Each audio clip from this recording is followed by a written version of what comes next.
Book that plane ticket and have your bags packed for Hawaii. Hawaii is synonymous with paradise, and most people save an entire lifetime to experience everything the island has to offer. And holy shit, you're finally doing it. Now, I was born, raised, and have lived here on Oahu for most of my life. I want you to make the most of your time here and not squander your precious vacation by making the same mistakes I see tourists make time and time again. That's why I put together this list of 7 things to avoid on Oahu. Before I go any further, everything I mention here are my personal opinions and are completely subjective. You don't have to listen to a dummy like me, and please feel free to spend your vacation however you deem fit. With that being said, I can almost guarantee if you avoid these 7 things that you'll have a much richer experience overall. So without further ado, let's get into it.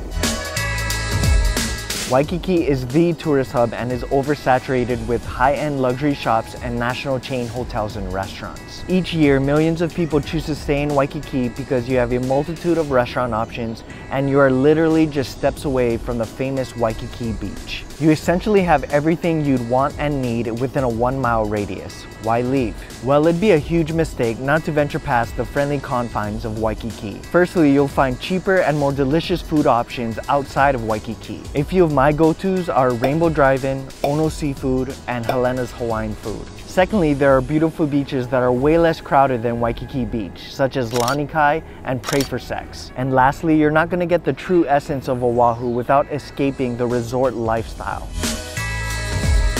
Before the pandemic, in the heart of Waikiki, there'd be a huge crowd of tourists outside of the Cheesecake Factory. Seriously, guys? I love cheesecake as much as anyone, but why'd you travel thousands of miles to eat mediocre food you can pretty much get anywhere? I understand chain restaurants like Cheesecake Factory, California Pizza Kitchen, and Macaroni Grill brings a certain level of comfort. However, I want to challenge you to step out of your comfort zone and try new things. Try local dishes like loco moco, malasadas, kalua pig, shave ice, poke, and pipi kaula short ribs. I believe the best way to better understand Hawaii is by engrossing yourself in the food. I implore you to skip the same ho-hum food and opt for local cuisine, because not only will you have a more delicious and memorable meal, but you'll also be supporting local small businesses. It's a win-win for everybody. Creative alternatives that are win-win. Win.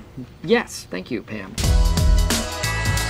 Honolulu's public transportation, or the bus, has been consistently ranked as one of the nation's best. The bus is cheap, reliable, and it gets people where they need to go. However, the biggest problem with the bus, especially if you're visiting the island only for a few days, is that it's so much less convenient than a car. I know what you're thinking. But Shane, what about the parking in Waikiki? I heard it's fucking expensive. It's true, most hotels charge an exorbitant amount for parking, north of $40 per night. I used to work at a rental car company, and what most customers did was pick a car up as soon as we opened, go explore for the day, and smartly return the vehicle before we closed to avoid the high parking fee. And even if you bit the bullet and decided to pay for parking, the price of a rental car is well worth it considering the convenience factor and how much time you'd save. Honolulu as a city is notorious for having the worst traffic in the US, if not the world. According to a 2018 report by transportation analytics firm INRIX, Honolulu ranked the 18th most congested city in the US and 111th globally. The study also reported that drivers spend an average of 92 hours in traffic, costing approximately $1,282 per driver. Many Oahu residents who work in town live on the west side of the island because it's much more affordable there than Honolulu. Therefore, the morning traffic from the west side to downtown Honolulu is the fucking worst, and vice versa in the evening. If you want to do a day trip to the North Shore, for example, and your accommodations are in Waikiki, I suggest leaving early in the morning between 6 to 7 a.m. and either head back before 3 p.m. or if you don't want to feel rushed, after 6:30 to miss any of the heavy bumper-to-bumper traffic. You have to remember we're on an island and running into some form of traffic is inevitable, but if you plan ahead, you can avoid the brunt of the traffic, which means less time being spent behind the wheel and more time sipping Mai Tais on the beach if you're into that sort of thing. This might be controversial, but I wouldn't attend a luau.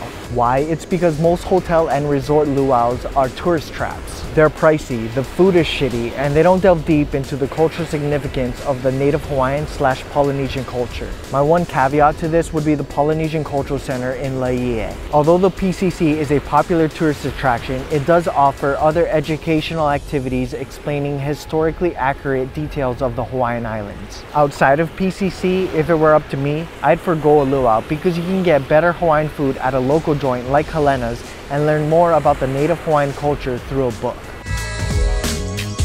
Don't be one of those tourists where the skin on their face and body are apple red from not applying enough sunscreen. One of the reasons why you've come to Hawaii is to soak up some rays on the beach, but nothing will kill your vacation faster than a painful sunburn. I suggest getting a sunscreen with at least SPF 50 and generously lather that shit all over your face and body. Oh, and don't forget to use reef safe sunscreen because you don't want to fuck up the coral with the gallon of lotion you just applied on yourself.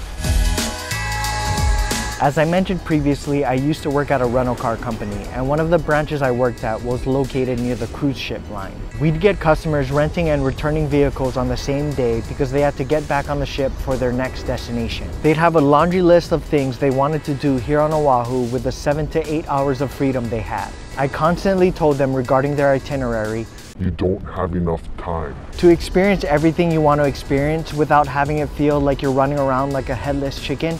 Allot yourself at least 3 to 4 days. That'll give you more than enough time to take a day trip out to the North Shore, do a couple of hikes, eat at all the main local joints, and chill at the beach. That frantic go, go, go attitude doesn't mesh well here on the island.